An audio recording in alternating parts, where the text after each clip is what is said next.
Greetings, salutations, and welcome to yet another review from myself, your host, the Omnivorous Reader. Today we are reviewing City of the Chach, Chachi, Chashi, I don't know, Chasch. And the observant watcher will notice that the book that I'm waving in your direction is not actually the thumbnail. That's because I was lucky enough to pick up this compendium, which is a compilation of 4 books, and I've just finished the first, which I'll review separately. Then I'll go on to the others. First, the compendium, Jack Vance, Planet of Adventure. Jack Vance is one of those authors who, for me, can do no wrong. I have yet to read Jack Vance that I didn't enjoy. It's only a question of how much I enjoy it compared to all the other Jack Vances I've read. This book did make me laugh, and it still makes me laugh whenever I looked at it. So those who are my age or thereabouts, plus minus, you will remember Ina Blyton, who probably remember Ina Blyton. She was an English author of children's books, and I adored her books when I was a child. Most people my age did. I used to borrow my cousin's books whenever I could. As a reader who is an adult going back, they don't work. They are badly written. I now understand why my poor mother never wanted to read them to me as bedtime stories, but she had some great series. You might have heard of The Faraway Tree or The Famous Five. The Famous Five were 4 English kids who were incredibly alien to my lifestyle, and a dog. The dog was called Timothy. It was Timothy the dog. There was a TV show, there were books. My favourite, however, was the other series in which 4 equally stylized English children, I wonder if there ever were English children like these, had adventures. It was 4 children, 2 boys, 2 girls, and a cockatoo. You can see why that worked for me. I can't remember the name of the cockatoo. Clarence? Clary? Maybe. Anyway, each one of these books was called the Something of Adventure. You had the Ship of Adventure, the Castle of Adventure, the Mountain of Adventure, I think. And it was always the Something of Adventure. So when I saw the Planet of Adventure by Jack Vance, I thought, oh, I can't not laugh at that. It's great to get the compendium. I've never read it before. It's new to me. I'm pretty sure I read one of these because some of the names in the first book, City of the Chach, Shash, Chashi, whatever, sound very familiar. So this book commences with 2 men from Earth in a survey ship called Explorer 4. It's descending through the atmosphere of a planet called Tschai, Tash, Trash, Ashy, I don't know. Tashi? I'll go with Tashi, whatever. So we find out that they've been sent to investigate a surge of radio waves. The planet is known to be populated. But as the two men, one of whom is Adam Reith, and the other one doesn't last very long, so we won't mention him. As they're approaching the planet, a torpedo takes out their ship. They do a crash landing from which they both have to eject at the last moment. So after he's ejected, Reith, in that very old school way, we don't call him Adam, we call him Reith, but yeah, okay. Old school is old school. Oh, there we go. Paul Wander. Paul was the other one. Anyway, Reith ejects, and his ejection mechanism hangs him off a tree. He sees that Paul Wander, the other guys. Ejection fails to operate and hangs him off the side of the ship. The ship hits a swamp, I think it is. And while Reith is hanging there with broken shoulders, unable to do anything, he sees an aerial sled with creatures that are not entirely human. Some of them completely not human, others not entirely human. Descend and investigate the sled. Wait, before that, he sees a group of tribal, I'm going to say semi-barbarian, nomadic types approach it investigated, they found his mate who was hanging from the ejection gear, whether alive or dead. Reith didn't know. They kill him, leave his body there, and then run away as one of that aerial sled I was telling about descends and has a look at it. Another aerial sled with yet another completely alien race descends and both have a look at it. One of them escapes. They have a bit of a battle. One of them takes the sled and heads off to parts unknown with it. At that point, Reith is still hanging from the tree. He manages to catch the attention of the nomadic types who are still milling around down below. Luckily, they don't kill him. The guy who's obviously the leader of them orders him cut down, and he's taken back to their tribe. He finds out they're a nomadic tribe. They call themselves the Emblems. Each man, as he achieves manhood, has to acquire, probably by combat, we're a bit vague about that, an emblem. Each emblem has a name. The person who bears the emblem becomes the manifestation of the emblem, but the power comes from the emblem. Some are known to be tricksters, some are known to be leaders. The guy who's taken him captive is a very young man, a teenager by the sound of it, called Traz Onmal. Onmal is the emblem, and whoever bears the Onmal is actually the head of the tribe or the chieftain. So Reith does have broken-ish, I'm going to say, heavily injured upper arms, taken to the tribe. He later finds out he's a slave. But he manages to heal, and then slowly he works his way up. He becomes an emblem. Reith is despised by the magicians who are in charge and ordering the society because, of course, he doesn't believe their particular brand of Kool-Aid. And eventually he breaks away and takes the guy who had been chieftain was due to be killed, and he takes him with him. He escapes with a caravan that they'd previously seen, so there's this long trek. During the trek, they pick up another member of another species while they're in this deserted town, and we learn more about this world. After they join the caravan, they manage to attract a beautiful girl as well, because you need a beautiful girl in such a thing, don't you?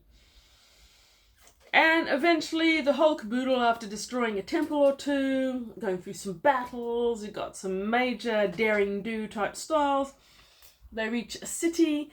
Reith's whole goal is to track his explorer vessel, which he can track with a certain mechanism. He does eventually find it-ish. Now, overall, this is great fun. It's a fairly thin book. It would have been a mass market book. I'm sure it had gorgeous artwork when it did. Some of the ones I've seen online, which I will post one as a thumbnail. Lovely artwork. It's very much in a John Carter of Mars style. So Edgar Rice Burroughs liked writing these larger-than-life, fictionized muscle men type heroes. Tarzan of the Apes was one. John Carter of Mars was another. So the Barsoom trilogy were written in 1910 or 1911, I think, and this is very much in the same style. Now, this one is the very first city of Chach,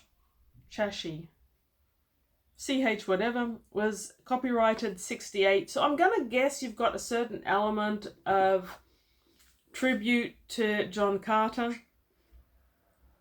I would say there's also an element of Flash Gordon.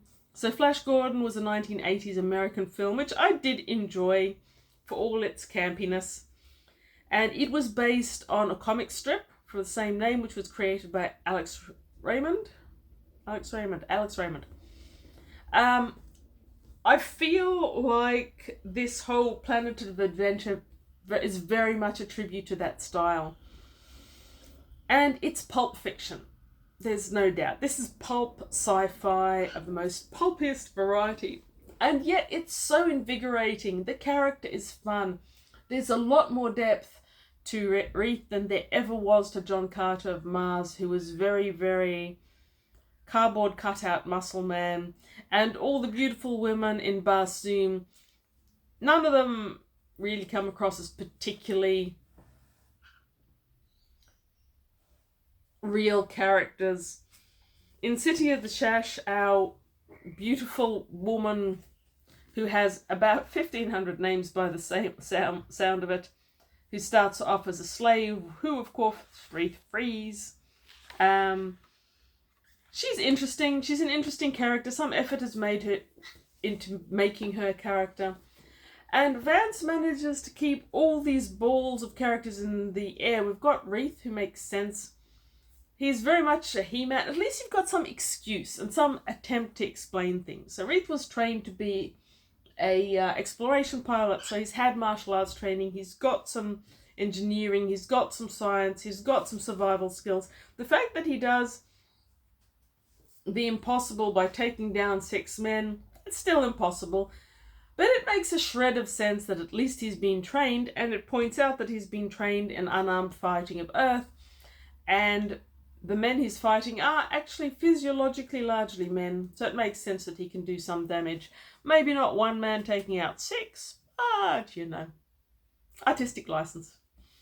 The other thing Vance does very well that many other pulp sci-fi of the era don't bother with is he gives you an explanation. Here we've got this planet of Sechi, whatever it calls itself, who is circling a yellow star, Carina 4269. So you've got some sort of science element, and you know why the Explorer 4 landed there. They heard radio, so they thought, okay, there's a civilization, we'll investigate. That kind of makes sense. Sending 2 men in a small exploration, I'm not sure that makes sense, but whatever. And when he gets there, he finds all these alien races. We start out with the titular Chachi, Chasch. There were old Chachi, there are new Chachi, there are grey Chachi, there are green Chachi. The green Chachi are huge troll-like warriors. They sound immense. Blue Chachi, all these different Chachis. But there's also men, and they appear to be human. The Chachi is described as having a huge bulbous structure to their head. The men who work for the Chachi, who consider themselves Chachi men, take a fake one and put it on themselves so they more resemble their masters. But they are men. There's also one of Wraith's companions is a Dirdo man. Dirdir? Dirdo? D-I-R-D-I-R. I'm going to go with Dirdo. Whatever. Dirdo man, he describes himself. He also is a man, but he considers himself one of the Dirdo, who are a species completely separate from the Chachi. They're one of the 2 mobile rafts that came to investigate the wreck of the Explorer 4. And there's other species on the planet. Later on, we're going to have servants of the... YouTube, don't censor me, right? It's spelled W-A-N-K-H. I mean, how do you pronounce that? What else? Was Jack Vance taking the piss? He might have been with that. Anyway, there's the W tribe, the Dirdo tribe. You've got Chachi, you've got the Nume, P-N-U-M-E, that's got to be Nume, right? And you've got a few other species. And throughout, you've got men, humans. Humans are considered to be a subspecies. The Chachi manage to keep them under control by pretending they're the larval stage, and they'll eventually erupt into a full Chachi and then have full citizenship rights, as it were. Other species don't pretend that, but in all cases the men are the subhumans, and each one of them consider themselves to belong to the tribe of alien to which they belong. So the Dirdo man, who becomes a companion of Reith's, considers himself a Dirdo man, which is different from a man, which is not a human. And for that added level of depth to your story throughout, early on, Reith tells his companion, who's the On Mal guy, on Mal, is it? Traz on Mal. Once he's lost the on Mal and his emblem, he just becomes Traz, and he's a companion. He's young, he quite like him and Reith form a pretty good dynamic. And early on, Reith told Traz where he originated from. Traz later tells the Dur man, Ankh. Yeah, we'll go with Ankh for that name. Anasho? Let's go with Anasho. So Traz tells Anasho where Reith claims to come from. Anasho claims to not believe it, but you can see his belief eroding as throughout the book Reith proves that he's not this degenerate, incapable of functioning type individual, which is what humans on this planet largely consider themselves to be. So I think we can consider that throughout Planet of Adventure, each of these 4 stories is going to occupy a different part of the planet. I'm very much looking forward to the next 3. I very much enjoyed the number 1. I'm going to give that, as a book, I would probably give that 3.5. No, I'll give that 4 out of 5. Maybe 4.5 out of 5 if I reread it with as much joy as I did this time. It was a real pleasure to read something that is classic science fiction, that's beautifully written, it's got a good story, it's well conceived. There isn't really anything to complain of in this book, except that maybe it's a bit superficial in terms of science fiction. It's definitely excellent pulp fiction. Science, it's a bit light on the science, but I'm loving the whole world building. I'm loving the amalgam of hundreds of different species and all the men around them. It was really invigorating. It brought back this classic sci-fi juices. So thank you for watching. Hope you enjoyed this review of Planet of Adventure by Jack Vance, not Enid Blyton. She never did a Planet of Adventure that I know of. Like, comment, subscribe. Tell me about your favourite Jack Vance. I still haven't read The Dying Earth. I should probably read The Dying Earth. Have a great day. Read good books, because the good books make you feel better about life. Thank you.